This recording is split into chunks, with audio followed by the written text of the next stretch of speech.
গোসল করতে গিয়ে যেন বিপদে পড়লেন হিরণ ব্যাপারী। বাড়ির সৌন্দর্য, পুকুরের শান বাঁধানো ঘাটে পা হারিয়ে এখন অচল হিরণ ব্যাপারী। গোসল করতে যাইয়া স্বামীর সাথে ঘষা দিচ্ছি, ঘষা দেওয়ার পর পা উঠে হেসে গেছিল। বছর পর এই পাও ডাক দিচ্ছে, ডাক দেওয়ার পর এই পা পছন্দ করে গেছে। 2.5 বছর আগে পুকুরে পা ধুতে গেলে শান বাঁধানো ঘাটের পাকায় লেগে পা কেটে যায় হিরণ ব্যাপারীর। সেই থেকে অন্যদিকে মোড় নেয় হিরণের জীবন। ভেবেছিলেন সামান্য ঔষধ খেয়ে হয়তো সেরে যাবে, তবে সেটি আর হয়নি। প্রথমে বাম পা, শেষে হারাতে হয়েছে ডান পাও। ঢাকায় সিনে দেখাইছি, এরপর পিজি হাসপাতালে দেখাইছি, অনেক টাকা পয়সা খরচ হয়েছে, কিন্তু লাস্ট ফিনিশিং পা রাখতে পারি নাই। বা পা ভালো আছে, 4 মাস পরে আবার ডান পাও ধরে গেছে। ধরে যাওয়ার পর আমার দুটা পাও চলে গেছে।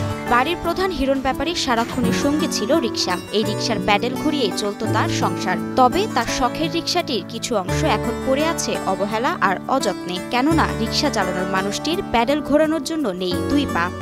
আমি আগে রিক্সা চালাইতাম, ভ্যান চালাইতাম। যে হিরণ ছিল সংসারের মাথা, পূরণ করত পরিবারের সব চাহিদা, সেই হিরণের ঈদেও ঘরে এসেছে অন্যের দেওয়া মাংস।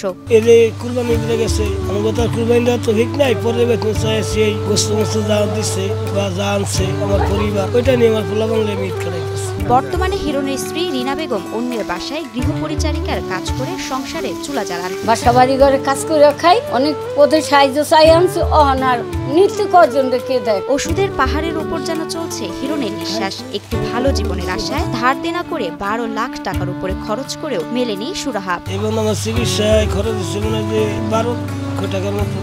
এখন আর টাকা পয়সা আমার কাছে নাই, কাকা আর্থিক অবস্থা আমার কিছু নাই। ব্যথা আর যন্ত্রণাই এখন হিরণের সঙ্গী।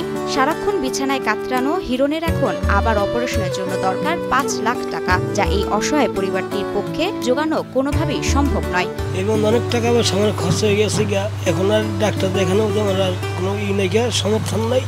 এখন আল্লাহ পাক যা করে ওইটি আমার আল্লাহ লাখ লাখ শুকর আদায়। এই অপারেশন করতে আবার 5 লাখ টাকা লাগবে। এতদিন মানুষের সাহায্য নিয়ে চিকিৎসা চললেও এখন অর্থ অভাবে থেমে গেছে সেটাও।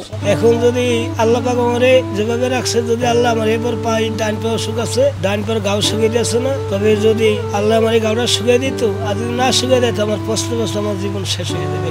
শরীয়তপুর পৌরসভার আঙ্গারিয়া নীলকান্তি এলাকার একটি ভাড়া বাসায় বসবাস করেন হিরণ ব্যাপারী। 4 ছেলে ও 1 মেয়ের মধ্যে 3 ছেলে থাকেন আলাদা, আর মেঝো ছেলে মানসিক ভারসাম্যহীন সোহেল ব্যাপারী থাকেন মা বাবার সাথে। আমার বাড়িও নাই, ঘরও নাই, জায়গাও নাই, জমিও নাই। আমার 4টা ছেলে, 1টা মেয়ে। মেয়ে পরে বিয়ে দিয়েছি গেছে, কিন্তু 4টা ছেলে যে কই থাকবো সেটা আল্লাহ পাক ভালো জানে। আর এটা ওইটা না, কাপড় ধোয়ার একটাই সলিউশন, চাকা অল ইন ওয়ান।